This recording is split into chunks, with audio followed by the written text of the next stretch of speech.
Salut tout le monde, donc je vous reprends avant la vidéo parce que je suis en plein montage et j'ai oublié de vous dire les dates d'ouverture des nouveautés.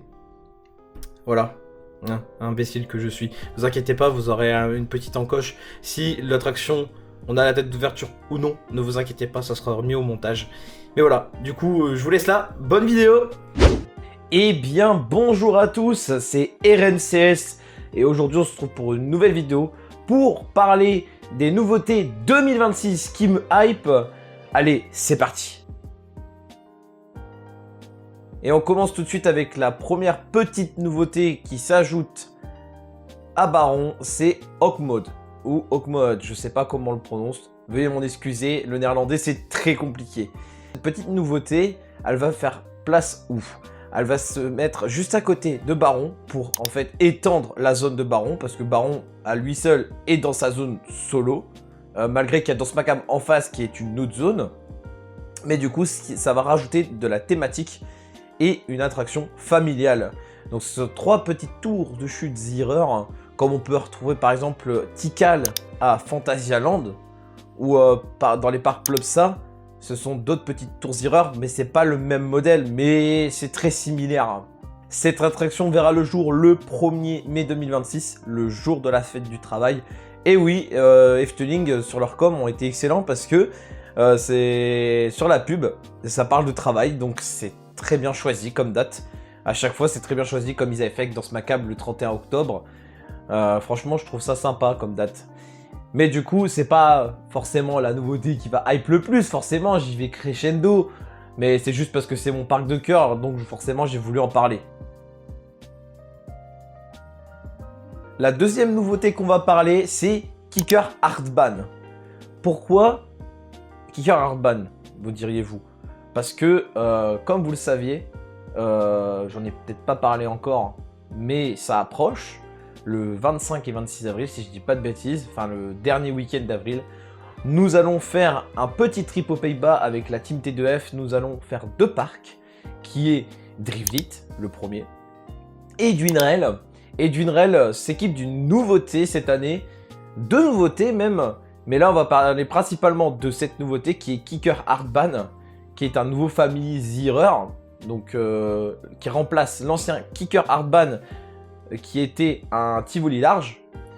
Donc c'est bien, c'est une bonne chose qu'il le change. Et Kicker Hardban s'écrit avec un 8 parce que 8, je crois qu'aux Pays-Bas ça se dit Art. Donc le jeu de mots, vous voyez. Mais moi c'est pas trop mon délire, mais c'est pas grave. Mais je voulais parler de cette nouveauté parce que nous allons aller là-bas et on va pouvoir tester ça. Et il y aura un vlog bien évidemment de prévu là-bas. Prochaine nouveauté, c'est Valkyrie à Festiland. Alors Festiland, je ne l'ai encore jamais fait, mais ça commence à me hyper de plus en plus parce que j'aime les petits parcs locaux qui se la donnent. Franchement, c'est beau ce qu'ils ont fait. Bon, vous me direz aussi, il y a Frépartuis qui va avoir aussi ce modèle-là. Donc c'est un Family Boomerang de chez Vekoma qui commence à se répandre un peu partout. Le seul actuellement que j'ai fait, c'est Rake à Phantasialand. C'est l'un des premiers New Gen. Même si le prototype est au Parc des Combes qu'on parlera dans la vidéo. Je vous fais un petit spoiler, voilà. Dont le parc, du coup, s'équipe d'un Family Boomerang. Comme on l'a vu, il se la donne et le train est plutôt beau. Donc peut-être envisager de faire une visite cette année. Peut-être pas cette année, hein, je le dis bien. C'est selon si j'ai le temps ou pas. Mais du coup, une nouveauté à noter que je voulais parler parce que elle m'intéresse et bien sûr que je la testerai. Peut-être pas tout de suite. Mais d'ici quelques temps, vous inquiétez pas, j'irai la tester. La prochaine nouveauté, c'est Beast to Fly au Parc des Combes, justement, je vous en parlais avant. Mais du coup, cette nouveauté est très intrigante. C'est un prototype, si je dis pas de bêtises. Pour l'instant, je crois qu'il n'y en a pas d'ouvert. De toute façon, je me corrigerai, vous inquiétez pas. Mais il s'agit d'un prototype, je ne sais plus le nom, je vous l'afficherai également. Mais c'est un... Ça vient de chez RS Ride. RS Ride, ils sont connus au Parc Spirou, par exemple, pour le Nid des Marsupilami. Ils n'ont pas fait beaucoup de coasters, hein. Ils en ont pas beaucoup. Mais cette nouveauté Beast to Fly, j'espère que ça va aller, parce qu'il faut faire attention avec RES, pardon. Mais, comment dire qu'il y a quelques temps, un parc allemand J'ai oublié le nom, je suis désolé. La vidéo est vraiment faite à l'improviste parce que j'avais envie de la faire. C'est sur le coup de la motivation que j'avais envie. Mais je vous afficherai le nom du parc. Mais le coaster se nomme Gozimba. Et le constructeur a laissé en plan totalement le parc. Le parc qui voulait bien faire, qui voulait investir dans une nouveauté unique. Parce que c'est unique, c'est un prototype encore une fois. Et le constructeur, il a fait « Oh, c'est pas notre faute, on se casse ». Voilà. Bon, normalement, il devrait ouvrir, hein. Normalement, il devrait ouvrir, je crois, l'année dernière. Mais du coup, il va ouvrir cette année. Ça fait plaisir parce que le parc a envie de se la donner. Les petits parcs régionaux comme ça, qui se la donnent, moi, j'aime beaucoup. C'est des parcs très intrigants et il faut aller les visiter. Mais bref, revenons à Beast to Fly, la nouveauté du parc des Combes. C'est une nouveauté que j'ai hâte de tester. Bon, je ne le ferai pas cette année parce que c'est un petit peu loin. Il faut combiner le parc des Combes, si vous y allez, combiner avec Walibi Rhône-Alpes et le PAL, parce que c'est ce qu'il y a de mieux à faire, parce que c'est quand même un sacré budget, c'est surtout pour le péage, hein. Merci la France. Hein. Mais je vous conseille de faire ce trip-là pour pouvoir profiter du parc des Combes. Le parc des Combes se fait en une demi-journée, franchement, vous avez le temps, c'est pas trop blindé. Mais en tout cas, Beast to Fly, c'est une attraction qui m'intéresse. Et on va parler de la dernière attraction qui me hype pour cette saison 2026. Bien évidemment, vous ne l'avez pas loupé, vous avez vu qu'il y a eu une conférence presse, il y en a beaucoup qui en ont parlé. La prochaine nouveauté que je vais vous parler, c'est l'extension de la zone Canada à Bellewaerde. Donc en premier lieu, il y a eu de la réhabilitation, donc le restaurant fait peau neuve avec 400 places assises en intérieur et 400 places assises en extérieur. J'espère que je suis bon là-dessus. Mais c'est pas pour ça principalement qu'on va parler. On va parler de Seesaw Swing, si je le dis bien. Donc qui est le Wild Swing XL, qui est la première mondiale pendant quelques mois temporaires, parce que au mois de juillet, à Liseberg, ils vont aussi ouvrir ce modèle.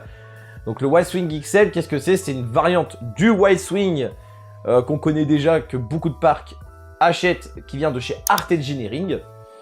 Donc vous avez un modèle à Plopsaland qui a ouvert l'année dernière, vous avez Hydrodynamo, Futuroscope, vous en avez plein. Il y en a même un qui va justement ouvrir au parc du Bocas, d'ailleurs j'en ai pas parlé, mais parc du Bocas, je suis hype aussi, même si c'est un Wild Swing, je suis hype et de toute façon cette année c'est sûr que j'y retourne. C'est un parc qui m'a surpris, de toute façon vous avez vu mon vlog, je vous mettrai en petit i, soit là, parce que avec le retour caméra c'est pas évident. Mais du coup, le Bocas qui va aussi se munir d'un Wild Swing classique cette fois-ci, qui va se nommer Pendulonium et qui a l'air d'être très joli. Mais bref, revenons à Seesaw Swing, donc c'est un Wild Swing XL de chez Art Engineering et qui va culminer à 14,5 mètres, donc 2,5 mètres de plus que son modèle classique et coûte 2,5 millions d'euros. Donc j'ai très hâte de tester, vous aurez une vidéo le jour même si j'y arrive à la sortir, mais sinon ça sera le 5 avril. Donc le 4 et 5 avril, je serai présent à Bellewaerde pour tester cette nouveauté en priorité. Bien sûr, on va visiter le parc, hein, on va refaire Amazonia. Amazonia c'est toujours plaisant à faire, selon le temps bien sûr, le temps nous le dira. Mais aussi, Amazonia, n'oubliez pas, hein, parce qu'il y en a beaucoup qui n'en parlent plus, mais Amazonia c'est un water ride vraiment génial et surtout qui mouille vraiment. Là vous allez être servi, surtout quand vous êtes beaucoup, parce que vous pouvez être 6 dans la bouée et ça mouille beaucoup. Et aussi le parcours, je n'ai plus le nom, je sais que c'est le constructeur Kinderland qui l'a fait et il me semble que c'est un budget de 3,5 millions d'euros. Mais en tout cas ça aussi ça me hype, enfin je vais l'appeler Adventure Trail entre guillemets, parce que bah ça me fait penser à Adventure Trail à Fantasyland forcément. Mais du coup j'ai hâte de tester ça. Et ça va être très très bien. Cette vidéo est désormais terminée. Elle fut courte pour une fois, parce que je voulais vraiment vous parler de ça. Je vais faire une petite vidéo entre deux, parce que la prochaine vidéo apparaîtra certainement le 22 ou 23 mars. Donc ça sera la découverte de Edenia à Paradisa. Donc une nouvelle visite à Paradisa pour découvrir cette nouveauté. Je ne me suis spoil de rien du tout, je ne regarde rien sur les réseaux. Donc ça sera full découverte avec vous. Et après la prochaine vidéo, ça sera début avril. Donc il y a une visite de Toverland qui est prévue, dire au revoir à Maximus Disband s'il est encore disponible, et un vlog certainement très sympathique. Je serai accompagné de Piparkfan aussi qui aura son vlog aussi également. Et après, forcément, comme je vous ai déjà parlé, le 4 et 5 avril, je serai à Belloir, donc il y aura un vlog. Voilà, tout simplement. En tout cas, j'espère que la vidéo vous aura plu. N'hésitez pas à lâcher votre meilleur pouce bleu, commenter si ça vous a plu. N'hésitez pas pour débattre en commentaire votre nouveauté qui vous hype le plus en 2026. C'était RMCS. Salut tout le monde.